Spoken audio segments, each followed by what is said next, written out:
Having a large data sheet will at some point necessitate sorting that data by a column that it currently is not sorted by. Now our employees data is currently in ID order, and you can see that if you look down the ID column, it goes all the way from 1, totally linear, down to 106. Now we may wish to sort the data by a different column, perhaps by the surname or by the town or by the county. Now sorting in Excel is extremely simple as long as you bear in mind some caveats. I could sort my data by surname simply by clicking into the surname column.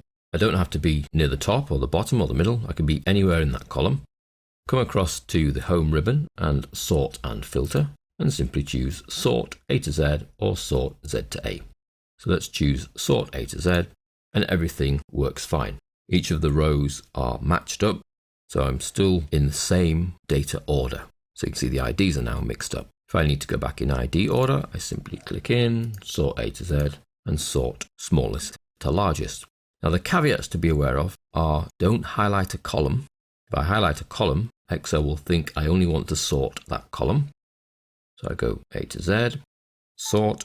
Now luckily, it spots that you've actually got some data either side of your surname column and asks if you want to expand the selection. And that's the default. So if you inadvertently are just clicking away, it will sort by expanding. So it'll include all the data, so everybody's first name stays with the appropriate surname.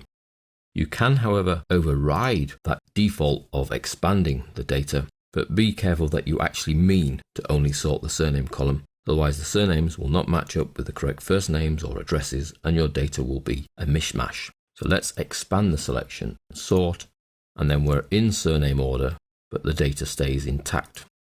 The other caveat is to be careful of empty columns. If I were to insert a column here, for example, and it's totally empty, and we come across to the first name field this time, sort, and let's go for Z to A so that they're backwards by surname.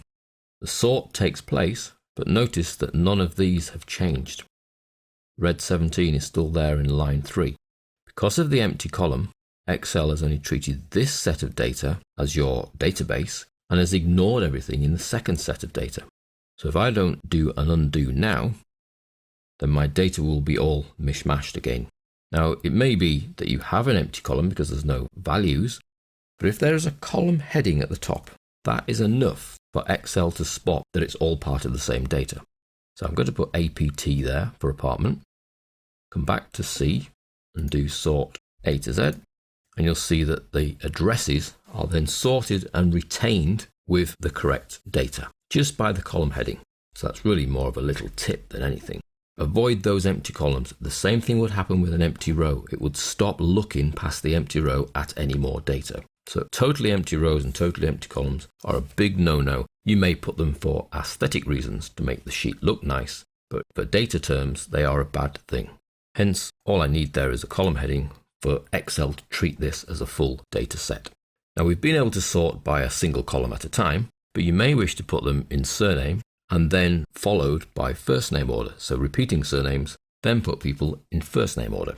In order to do that, we go to the sort and filter option, but choose custom sort. That brings up the custom sort dialog box, where I can choose my primary sort field, which is going to be surname.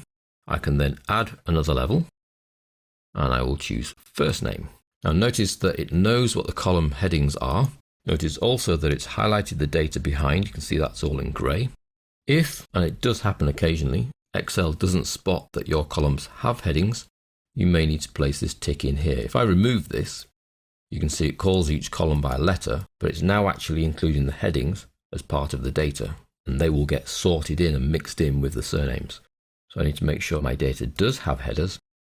Sort by surname, then by first name. So they will go in surname order. Where there is repetition of surname, they will then go in first name order. Okay, and we can see they are in surname order, and not until we find repeating surnames, for example, Fartley there, then we can see that they are in first name order. So Francis before Mary, and again for Franklin, Frida before John. So that's a double column sort. Sort and filter custom. You can actually have multiple sorts here just by clicking add a level, and you can remove sorts by choosing delete level.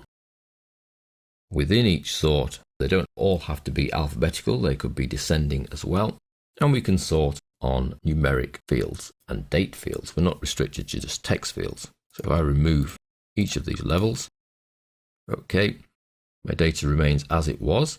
I go to sort, custom sort, and let's choose the date of birth, newest to oldest. Okay, and our employees are now in date of birth order. So 1982 goes all the way back to 1939 even. But within each year, they are still in date order. So 1949 goes from January to September to October to December, and then another date in December. So that's custom sort for multiple fields, quick sort using the A to Z or Z to A options. Just bear in mind those little caveats of empty columns or empty rows. That will throw your data set out and you'll lose some of the columns. Your data will get mis-sorted effectively, leaving you with a mishmash of data.